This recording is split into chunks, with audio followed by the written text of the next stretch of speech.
Here's one I've wanted to get to.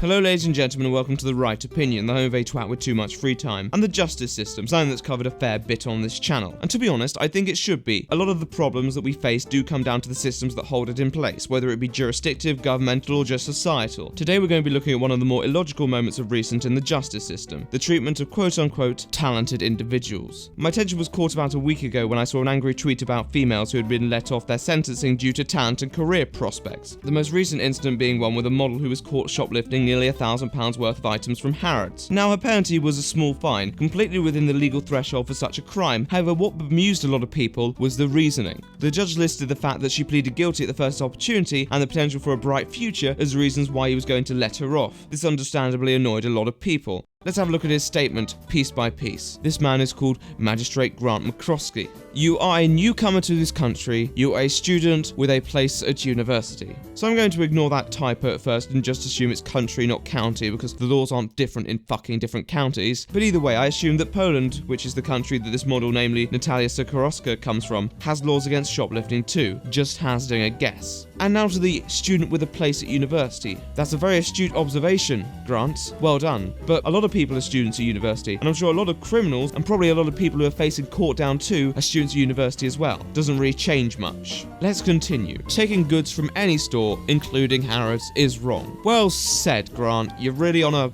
hot streak today. Grant, mate, you're a magistrate, not a personal service announcement for fucking toddlers. He's not wrong, but I'm just saying, it's pretty obvious he doesn't need to explain that. We'll carry on. Your future has been put at risk by these actions. That is also true. Now, this is the statement that caught most people's eye. Because of the fact that you pleaded guilty at the earliest opportunity and you do have the potential for a bright future, we will deal with this more leniently than we should have. Now, sometimes I'm more understanding of an early plea sentence reduction, often if it saves time or emotional stress during a trial, but I doubt it would have made much difference in this instance. My guess is that she probably just pled guilty because she would have been found guilty anyway, though that's just conjecture. However, it was the latter that caught most people's outrage, stating that she might have had a bright future, so he was going to let her off. And to be honest, I understand the outrage. The whole dialogue seems very awkward to say the least, and it does seem like the judge is clutching at straws for his reasoning. Normally the severity of the sentence would be based on the crime itself and the mentality behind the crime, not circumstances surrounding their external personal life. And given the fact that a lot of people wouldn't receive this privilege, it's understandably irritating. This isn't even the first time this has happened. Another more serious occurrence happened earlier this year in which Oxford student and aspiring surgeon Lavinia Woodward, who stabbed her boyfriend, was spared jail because the judge didn't want to jeopardize her future. Now, it seems that I'm not the only person who wouldn't want her operating on my heart. And once again, people weren't too pleased with the fact that she was let off. And obviously the thing that both these cases have in common is that they're attractive young ladies. I think people are well aware that there is a societal prejudice that attractive people tend to do better, and that's unfortunately impossible to erase. But people do hope that that doesn't seep into delivering proper verdicts when these people commit wrongdoings. Is it understandable to be annoyed about it? Yes. Is there much that can be done about it? Well, unless you tighten the guidelines, it's hard because they're just exercising their legislative power. The only way it can be done is if you opened an inquiry or study into crimes in their respective sentences. Because at the end of the day, a few rogue situations could just be anomalies. People know that jurors are prone to bias, but magistrates and other lawmakers are thought a lot more highly. And to be honest, they should be held accountable. But as long as they're acting within their rights, it's hard because you can't judge their motivations unless they explicitly state it. But maybe it's time to make sure that such reasoning isn't applied again, because the statements made do show a questionable application of logic in the legal system. A punitive measure should relate to the crime and conditions related to the crime, such as a person's general mental state. I could understand that, for example. But someone's possible bright future, it shouldn't let them off anything. They should face judgment like anyone else would.